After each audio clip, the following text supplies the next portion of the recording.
नमस्कार, सभी का स्वागत है हमारे YouTube channel online teaching academy में। तो आज जो वीडियो है ये वीडियो है बीए एनईपी 6 सेमेस्टर के बच्चों के लिए जिनके पास पॉलिटिकल साइंस है। उनकी जो आज हम डिस्कस करेंगे यूनिट नंबर फर्स्ट के नोट्स, जो कि है आपका इंडियन पॉलिटिकल थॉट। तो चलिए बढ़ते हैं अपनी वीडियो की तरफ। तो क्योंकि मैं इसका जो है पूरा सिलेबस आपको बता चुका हूँ, सिलेबस के अंदर जो भी टॉपिक्स हैं और सारी की सारी यूनिट, तो हम बारी बारी से एक एक यूनिट करेंगे। तो आज जो मैं लेकर आया हूँ आपके लिए फर्स्ट यूनिट के नोट्स हैं, तो उनको आप ध्यान अच्छी तरह समझ लें और हो सके तो उन पर अपने नोट्स भी तैयार कर सकते हैं बच्चे। जैसा कि आप सभी जानते हैं, जो कि आपकी जो फर्स्ट यूनिट है उसके अंदर जो है दो राजनीतिक हैं जिनके विचार आपको पढ़ने हैं। पहला है आपका मनु और दूसरा है कौटिल्य। तो पहले मनु के बारे में पढ़ लेते हैं। तो जो मनु का परिचय है, मनु को वैदिक सभ्यता के समकालीन, यानी कि उस टाइम का जब वैदिक सभ्यता यहाँ पे थी विद्यमान, उसके आसपास का हिंदू कानून और राजनीतिक चिंतन का प्रवर्तक माना जाता है, यानी कि जन्मदाता माना जाता है।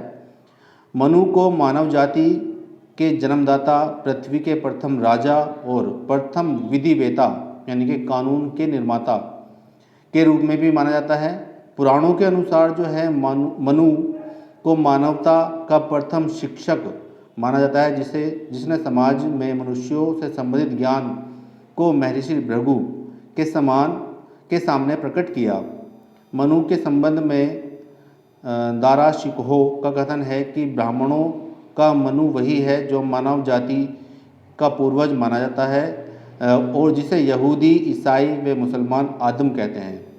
मनुस्मृति या धर्मशास्त्र जब हम पढ़ते हैं तो मनुस्मृति के द्वारा लिखा गया ग्रंथ है जिसका नाम है मनुस्मृति। मनुस्मृति को मनु संहिता यानी कि मनु के जो कानून नियम हैं या धर्मशास्त्र या मानव शास्त्र के नाम से भी जाना जाता है। तो जो मनुस्मृति है उसके अलग अलग नाम भी हैं, जैसे आपके धर्मशास्त्र, मानव शास्त्र या मनु संहिता, जिसमें मनु के राजनीतिक विचार मिलते हैं। मनुस्मृति में मनुष्यों के संपूर्ण सामाजिक जीवन के सभी पक्षों की व्यवस्था की गई है। यह मूलतः धर्मशास्त्र पर लिखा गया प्रबंध है, जिसमें 12 अध्याय, लगभग 2694 श्लोक हैं। मनुस्मृति का दार्शनिक आधार केवल आदर्शवादी ही नहीं बल्कि भौतिकवादी भी है।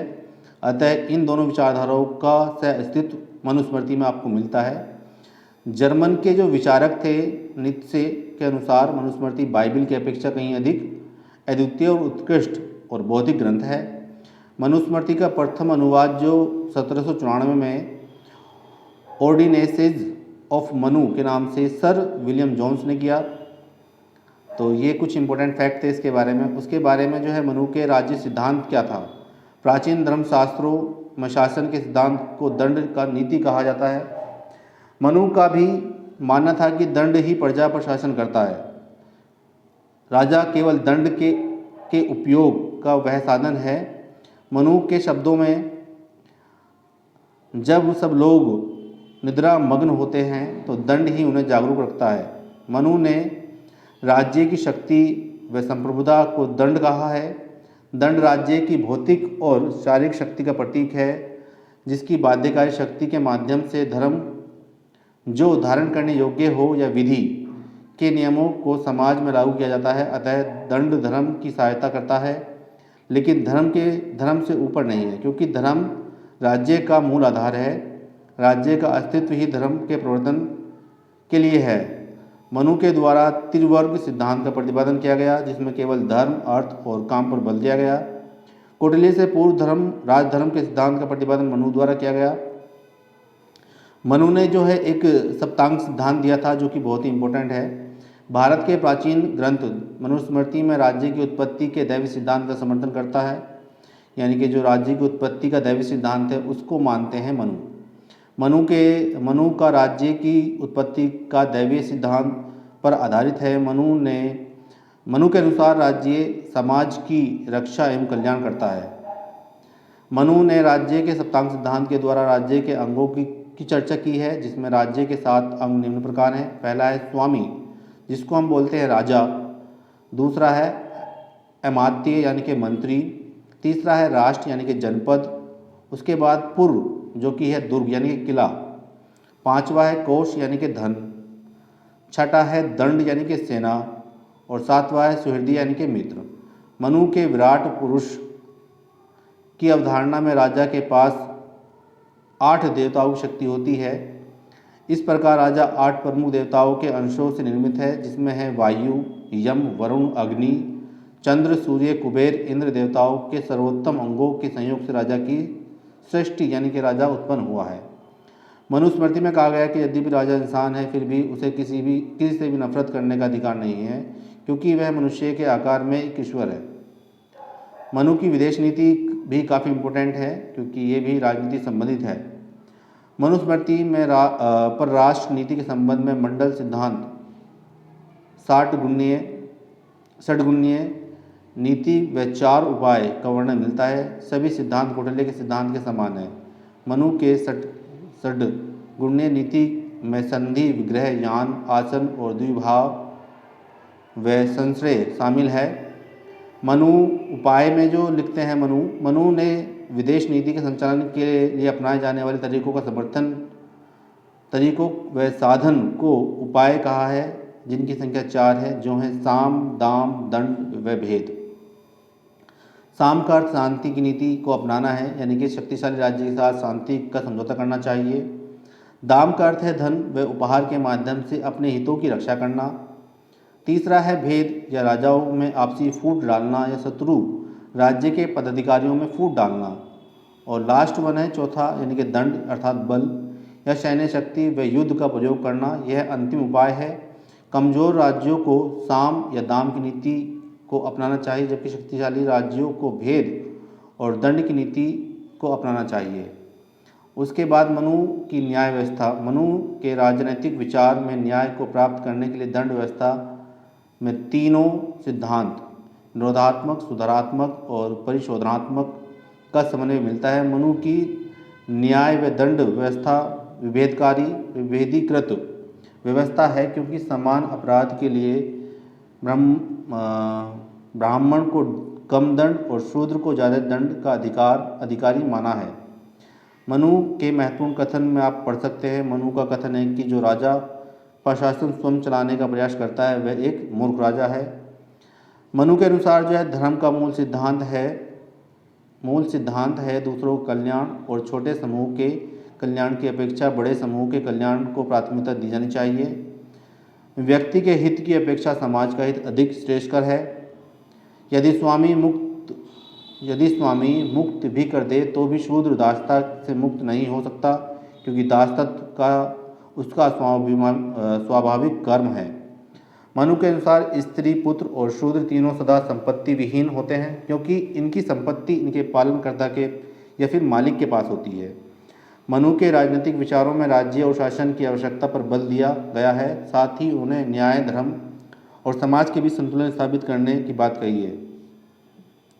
इसके बाद हम मनु के कुछ और राजनीतिक विचार पढ़ लेते हैं, जैसे कि राजतंत्र का समर्थन। तो मनु जो है वो हमेशा राजतंत्र को शासन की एक स्वाभाविक और आवश्यक व्यवस्था के रूप में देखते हैं। राजा का कर्तव्य है कि मनु के अनुसार राजा को न्यायसंगत, धर्मनिष्ठ, प्रजा के प्रति उत्तरदायी होना चाहिए। न्याय और धर्म का महत्व। मनु ने न्याय और धर्म को राज्य की स्थिरता और समाज की उन्नति के लिए आवश्यक माना है। वर्ण व्यवस्था जो मनु है, और मनु ने जो अपना मनुस्मृति है उसमें 4 वर्णों को उल्लेख किया गया है। तो मनु ने वर्ण व्यवस्था को सामाजिक और राजनीतिक व्यवस्था का एक अभिन्न अंग माना है, जिसे दृढ़ता से लागू किया जाना चाहिए। उसके बाद है इसमें अराजकता का विरोधी। मनु ने अराजकता को समाज के लिए हानिकारक बताया है। राज्य की आवश्यकता पर जोर दिया है। साहस और शक्ति। मनु ने राजा को साहसी और शक्तिशाली होने की सलाह दी है, ताकि वह राज्य को सुरक्षित रख सके। धर्मशास्त्र। मनु द्वारा रचित मनुस्मृति प्राचीन सामाजिक राजनीतिक व्यवस्था का एक महत्वपूर्ण ग्रंथ है। धर्म, समाज और राज्य में एकरूपता। मनु ने धर्म, समाज और राज्य में एकरूपता स्थापित करने के लिए अनेक सिद्धांतों की रचना की है। राजकोष एवं अर्थव्यवस्था। मनु के राजकोष, मनु के राजकोष एवं अर्थव्यवस्था संबंधी विचार वर्तमान समय में भी प्रासंगिक हैं। भारतीय शासन व्यवस्था का जनक, मनु के इन विचार के कारण ही उन्हें भारतीय शासन व्यवस्था का जनक माना जाता है। इसके बाद जो हम पढ़ते हैं कौटिल्य के राजनीतिक विचार। कौटिल्य के राजनीतिक विचारों में हैं भारत, कौटिल्य को भारत का मैकियावेली के नाम से भी जाना जाता है। विशाखादत्त द्वारा रचित मुद्रा राक्षस के अनुसार कौटिल्य का नाम विष्णुगुप्त है, किंतु कथा चरित सागर में चाणक्य मिलता है।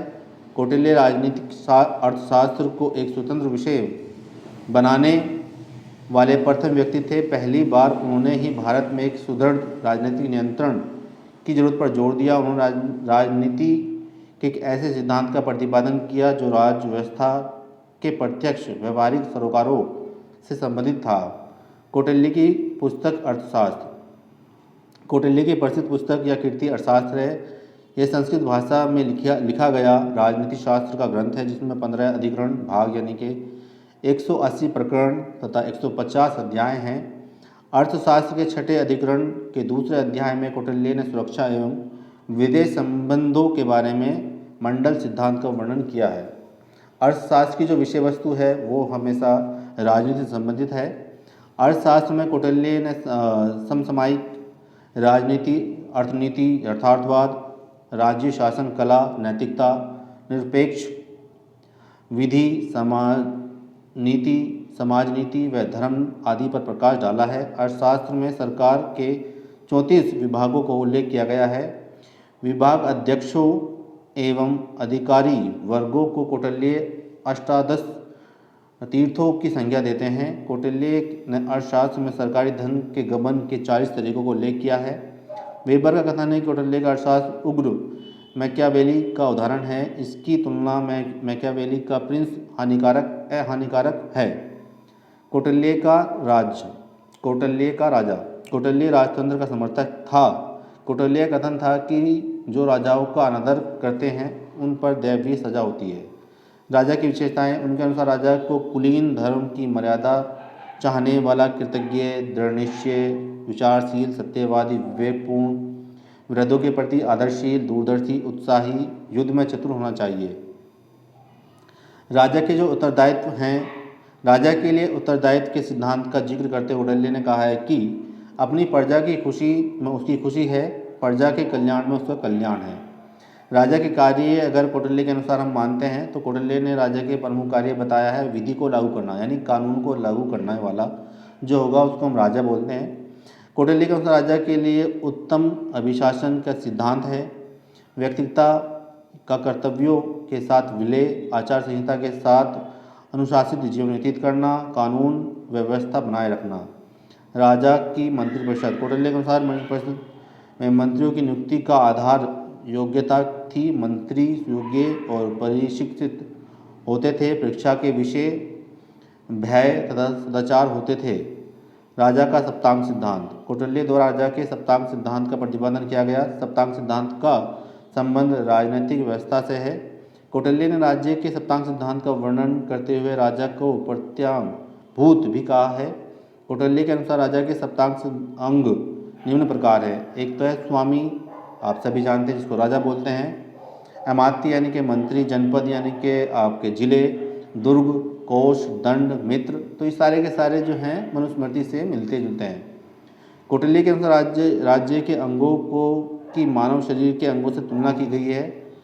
अमात्य को आँख से, सुहृदय यानी कि सुहृदय को कान से, दुर्ग को भुजाओं और कोष को मुख से। मंडल सिद्धांत पढ़ना, कौटिल्य का मंडल सिद्धांत विजिगीषु राजा द्वारा अपने पड़ोसी देशों के साथ अपनाई जाने वाली नीति। इसमें राजाओं या राज्यों की संख्या 12 होती थी, जिसे द्वादश राजमंडल कहा जाता है।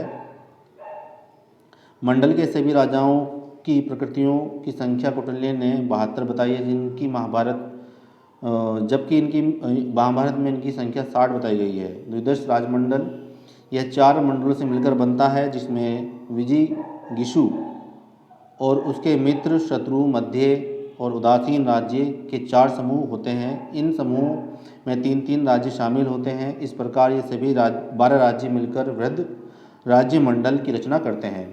कौटिल्य ने अपने राज्य मंडल में गिशु का राजा के रूप में उल्लेख किया है जो विजेता होगा। एएस अल्टेकर ने कौटिल्य के मंडल सिद्धांत को शक्ति संतुलन पर आधारित माना है। कौटिल्य के अंतर्राष्ट्रीय राज्य राजनीतिक के विचार। कौटिल्य के अंतर्राष्ट्रीय राजनीति के संबंध में यथार्थवाद विचार है। कौटिल्य ने राज्य की सुरक्षा व शक्ति को बढ़ाने के लिए षड्गुण नीति यानी कि 6 फोल्ड थ्योरी का प्रतिपादन किया, जिसके 6 अवयव निम्न प्रकार हैं। पहला है इसमें संधि यानी कि शांति बनाए रखने के लिए 2 राज्यों के बीच परस्पर संबंध स्थापित करना। दूसरा विग्रह, एक दूसरे राज्य के बारे में दुराग्रह फैलाना अर्थात युद्ध करने का निर्णय। तीसरा है यान, आक्रमणकारी नीति अर्थात युद्ध घोषित किए बिना युद्ध के लिए चढ़ाई करना। आसन यानी कि विशेष परिस्थितियों में मौन रहना अर्थात उदासीनता या तटस्थता की नीति। पांचवा है संशय यानी कि दूसरों के लिए स्वयं को समर्पित कर देना अर्थात अन्य राजा का संरक्षण प्राप्त करने का प्रयत्न।